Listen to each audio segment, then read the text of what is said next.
Bonjour, chers étudiants. Je viens communiquer avec vous le module de fiscalité indirecte. La dernière fois, on s'était arrêté sur les mécanismes de déduction.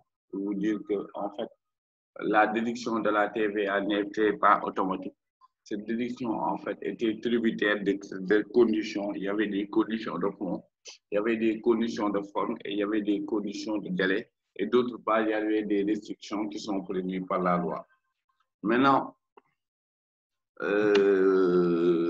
il était important aussi de comprendre que en matière de TVA, l'entité a deux casquettes. Il y a une partie TVA collectée qu'on appelle TVA facturée, lorsqu'on vend des biens ou des services. Et il y a une partie de ce qu'on appelle une TVA supportée, c'est-à-dire lorsqu'on procède à une opération d'achat de biens ou de services. Donc, pour les opérations d'achat de biens et de services ou d'importation, là, on supporte la TVA. Pour les opérations de vente de biens et de services, on collecte la TVA. Mais à la fin du mois, on vous dit, faites la différence entre la TVA collectée et la TVA supportée, mais déductible. Donc, il y a des conditions de déductibilité que la loi nous a fixées. Et ces conditions ont été éclaircies dans notre vidéo précédente. Maintenant, ce qu'il faut comprendre aussi, la déductibilité de la TVA n'était pas automatique, comme je disais. Il y avait des règles que la loi nous a posées. Il y avait les règles de fond, la nécessité, l'affectation ou la règle du prorata. Il y avait des règles de forme, notamment en matière de présentation de la facture de l'article 447 qu'on avait évoqué. Mais aussi, il y avait des restrictions pour certaines personnes et sur certaines opérations. Là, la loi interdit à certaines personnes de déduire la TVA ou de déduire la TVA sur certaines opérations. Mais aujourd'hui, on va parler de régimes spéciaux qu'on appelle par exemple la régularisation de la TVA. Lorsque certains événements se produisent, la loi exige la régularisation de la TVA. La régularisation de la TVA. Et ces événements-là, par exemple, la déduction initiale doit être opérée lorsqu'elle est supérieure à celle que la société devait opérer. Par exemple, la cessation, dans une cessation d'activité, il faut régulariser la TVA. Lorsque vous cédez une immobilisation amortissable avant la fin de sa durée d'utilité aussi, il faut procéder à la régularisation de la TVA. C'est ce qu'on appelle la TVA à reverser. C'est ce qu'on appelle des destructions de biens acquis ou produits en l'absence de l'administration fiscale, des manquants, des pertes, vols non justifiés. Ça aussi, il faut procéder à ce qu'on appelle une régularisation. D'accord? Donc, les assujettis doivent procéder à cette régularisation lorsque ces événements-là se produisent. Je prends l'exemple, par exemple, d'une session d'immobilisation amortissable avant la fin de la durée d'utilité. Dans ce cas, on vous dit, prenez la TVA que vous avez déduite lors de l'achat, vous le multipliez par le temps restant à amortir sur la durée d'utilité. Je donne un exemple. Vous avez une immobilisation dont la TVA était déductible lors de l'achat. Avant la durée d'utilité de l'immobilisation est de 5 ans. Vous l'avez utilisé au bout de 2 ans et vous avez cédé. Donc, qu'est-ce que vous faites? Vous prenez la TVA que vous avez déduite lors de l'achat. Vous le multipliez, on l'a utilisé pendant 3 ans, donc le temps restant à amortir, c'est 2 ans. On le multiplie par 2 divisé par 5. Et ce montant-là doit faire l'objet d'une régularisation parce que le bien a été cédé avant la fin de sa durée d'utilité. Donc, lorsque ces événements-là se produisent, par exemple, une cessation totale ou partielle d'activité, là aussi, on procède à une régularisation de la TVA. Donc, il y a un certain nombre, en fait, de diligence à faire parce que s'il y a, par exemple, vol ou perte, ce qui est mieux de faire et conseiller, c'est de, par exemple, prendre un huissier qui constate le vol ou la perte, etc. Et comme ça, demain, en cas de contentieux avec l'administration fiscale, en cas de contrôle même, je vais dire, vous pouvez sortir, brandir, en fait, cette pièce justificative qui vous permettra en réalité de dire que oui, on a été victime d'un vol ou bien d'une perte, etc. Ouais, mais voilà la pièce justificative, un huissier l'a constaté, etc. Maintenant, c'est ça. Ça, c'est important de savoir. Donc, la loi exige encore une fois de régulariser la TVA lorsque ces événements-là se produisent. Cessation totale ou partielle d'activité, cession d'un actif avant la fin de sa durée d'utilité, perte ou vol en l'absence de l'administration fiscale. On est bien d'accord. Destruction de biens acquis ou produits en l'absence de l'administration fiscale. Lorsque ces événements-là se produisent, on vous demande de régulariser la TVA. Ou bien même affectation d'un bien d'une opération taxable vers une opération non taxable. Donc, initialement, lorsque vous avez acheté le bien, vous l'avez affecté à une opération taxable. Là, on vous permettait de récupérer. Maintenant, l'affectation du bien a changé. Le bien est affecté maintenant à une opération non taxable. Dans ce cas, il faut procéder à la régularisation de la TVA. Voilà ce qu'on voulait dire sur cette partie-là. Et ça, si vous ne régularisez pas, l'administration fiscale va sévèrement vous sanctionner. Mais maintenant, il y a une procédure à suivre, comme je dis, et il y a un certain nombre de diligences à effectuer avant de procéder à cette régularisation. Maintenant, on va parler du phénomène, je l'appelle bien phénomène de la TVA pour compte. C'est un phénomène assez bizarre, mais qui pose aujourd'hui beaucoup de problèmes. Je vais vous expliquer en fait. C'est une entreprise sénégalaise qui bénéficie d'une prestation en fait d'une entreprise étrangère qui n'a pas d'établissement stable au Sénégal, qui n'a pas de représentant fiscal. C'est par exemple une société française qui effectue une prestation au profit d'une société sénégalaise, par exemple.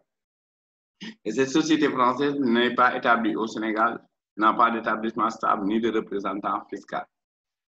Si cette société facture à la société sénégalaise, par exemple, 10 millions, parce que cette société française ne va pas facturer à la société sénégalaise la TVA, parce que c'est une prestation qui est hors de son champ d'application. Ça, c'est clair. Donc, lorsque la société française facture à la société sénégalaise 10 millions hors taxe sur une prestation, l'État sénégalais va dire à la société sénégalaise, oui, cette entreprise-là n'a pas d'établissement stable au Sénégal, ni de représentant fiscal. Donc, dans ce cas, vous facturez vous-même la TVA et vous me le reversez. Comment vous allez faire? Vous allez prendre 10 millions hors taxe, vous appliquez 18%, ça fait 1 800 000. Et sur les 1 800 000, vous calculez, et quand on a calculé, on calcule 1 800 000 et on le reverse au trésor public sénégalais. Donc, c'est ça, en fait, il faut faire la part des choses. Donc, c'est l'entité sénégalaise qui va calculer la TVA et certes, qui supporte, mais qui le verse au profit de la société française. C'est pourquoi on l'appelle TVA pour compte. Donc, lorsqu'on bénéficie d'une prestation d'une société étrangère qui n'a pas de représentant fiscal au Sénégal ou qui n'a pas d'établissement stable au Sénégal, dans ce cas, l'entité sénégalaise bénéficiaire de la prestation a l'obligation de calculer la TVA sur l'opération et de le reverser au trésor public sénégalais. C'est pourquoi on l'appelle TVA pour compte. Mais il y a même un autre phénomène fiscal qu'on appelle la retenue de BNC, mais ça c'est autre chose. Normalement, s'il facture 10 millions, on ne doit pas lui payer 10 millions, on doit procéder à une retenue à la source de 20% au titre des BNC, mais sachez que ce taux de 20% peut faire l'objet de changement lorsqu'il existe une convention fiscale entre les deux pays. Mais ça, c'est pas aujourd'hui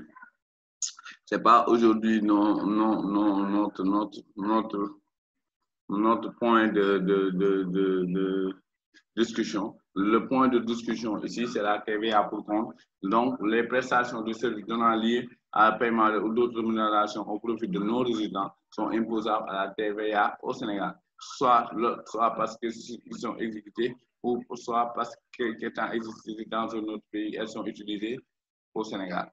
On est bien d'accord. Donc, ce sont des prestations utilisées au Sénégal. Donc, ce sont des prestations qui sont utilisées au Sénégal, ou bien ces prestations sur le bénéficiaire est au Sénégal.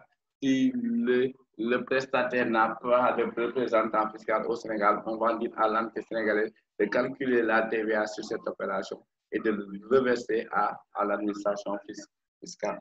D'accord? Ça, on l'appelle TVA pour compte. D'accord? Voilà, en fait, tout ce que je voulais dire sur la TVA, parce qu'en réalité, la TVA, en fait, est un impôt qui comporte beaucoup d'enjeux sur le plan financier. Et c'est un impôt complexe, ça aussi, il faut le reconnaître, parce qu'il y a beaucoup de phénomènes.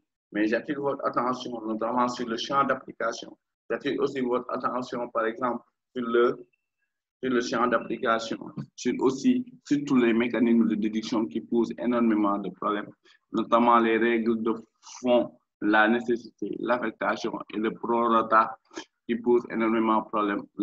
En fait, et aussi, j'attire votre attention par rapport à la règle d'affectation. L'article 380 du Code général des impôts prévoit des exceptions, prévoit vraiment des exceptions.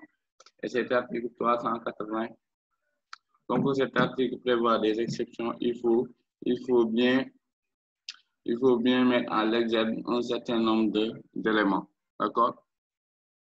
Maintenant, on y va sur la TAF, c'est-à-dire la taxe sur les activités financières. La TAF.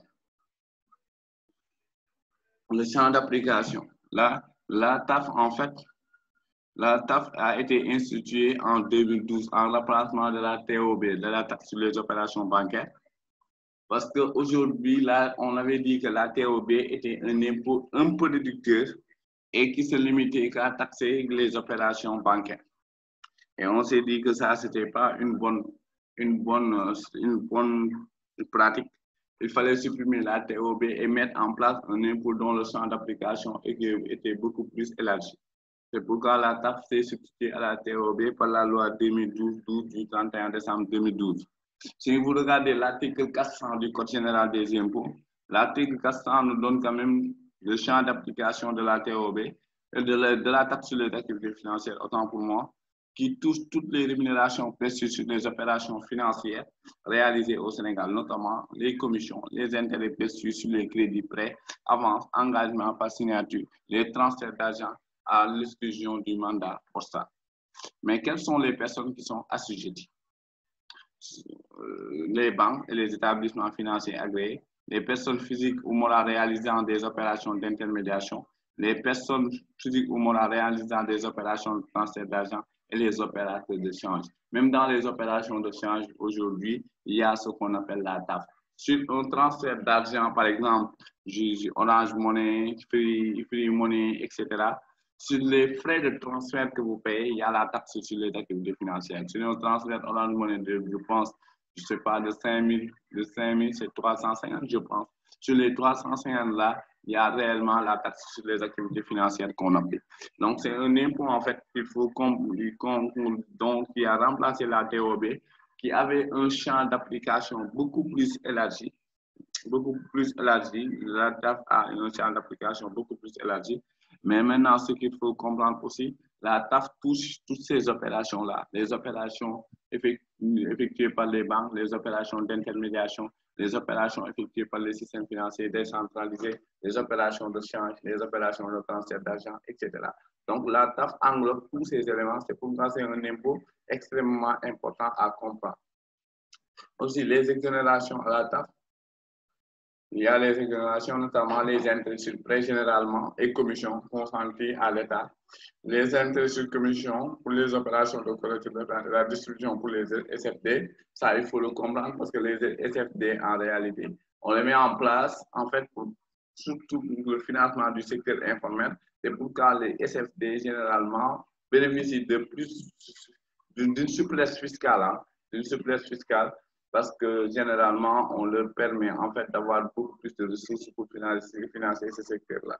Donc, comme je disais, les intérêts, les opérations réalisées par la Banque centrale, les opérations réalisées par les intérêts commissions perçues sur les opérations réalisées par ce qu'on appelle les entreprises de la zone franche industrielle, les opérations de transfert d'argent à destination du Sénégal, hein? Mais si c'est en provenance du Sénégal, là, il faut savoir que là, il faut appliquer la TAF. Maintenant, donc c'est ça l'exonération, les opérations exonérées de taxes sur les activités financières. Mais maintenant, on va voir ce qu'on appelle la liquidation de la TAF. Mais en fait, vous savez qu'en matière de taxes indirectes, il y a ce qu'on appelle des règles communes. C'est-à-dire, la TAF et la TVA, en principe, sont liquidées selon les mêmes modalités. On liquide la TAF selon les mêmes modalités que la TVA. Selon les mêmes modalités que la TVA. C'est pourquoi l'assiette de la TAF est constituée par le montant brut des intérêts, agios, commissions et autres rémunérations. Lorsqu'une même rémunération est partagée entre plusieurs établissements, chaque établissement est imposé sur la fraction de rémunération qui est définitivement acquise. Donc, ça, c'est ce qu'on appelle, par exemple, sur les crédits consortiaux. Les crédits consortiaux, généralement, c'est un crédit qui est financé par plusieurs banques. Maintenant, dans ces cas de figure, chaque banque sera imposée pour sa quote-part. D'accord? Maintenant, les taux pratiqués pour la taxe. Les taux, il y a un taux normal de 17%. C'est le taux normal. C'est comme en matière de TVA. En matière de TVA, il y a un taux normal de 18% et un taux réduit de 10% applicable aux entreprises qui sont dans le secteur de l'hôtellerie et du tourisme. Ce taux est toutefois réduit à 7% pour les intérêts et commissions et frais perçus à l'occasion des opérations finançant des ventes à l'export. C'est sur les crédits, hein? C'est sur les crédits généralement. Sur les crédits, le taux de la TAF est de 7%. Les crédits documentaires, en fait, c'est un mode de paiement en réalité qu'on peut utiliser dans les transactions internationales. Maintenant, le fait générateur de la taxe sur les activités financières est constitué par l'encaissement ou l'inscription de la rémunération au débit ou au crédit du bénéficiaire du prêt, des avances, avals et opérations assimilées. C'est clair. La taxe est exigible dans le mois qui suit celui sous les mêmes garanties que la TVA. C'est ce que je disais tout à l'heure.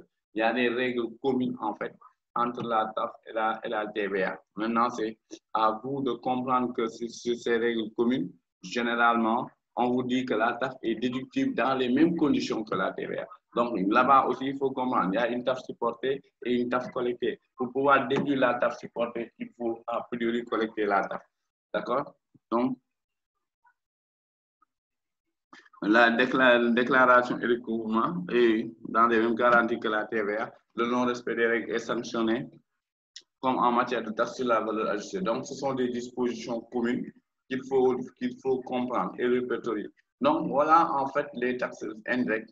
Et comme je l'avais dit à l'entame de mes propos, les taxes indirectes, c'est une taxe payée par une personne autre que celui qui la supporte. Et ce sont des impôts très prisés par les gouvernements parce que ce sont des impôts qui présentent quand même un certain nombre de caractères, notamment l'efficacité, notamment ça garantit aussi beaucoup de rentrées fiscales, notamment aussi les difficultés de fraude.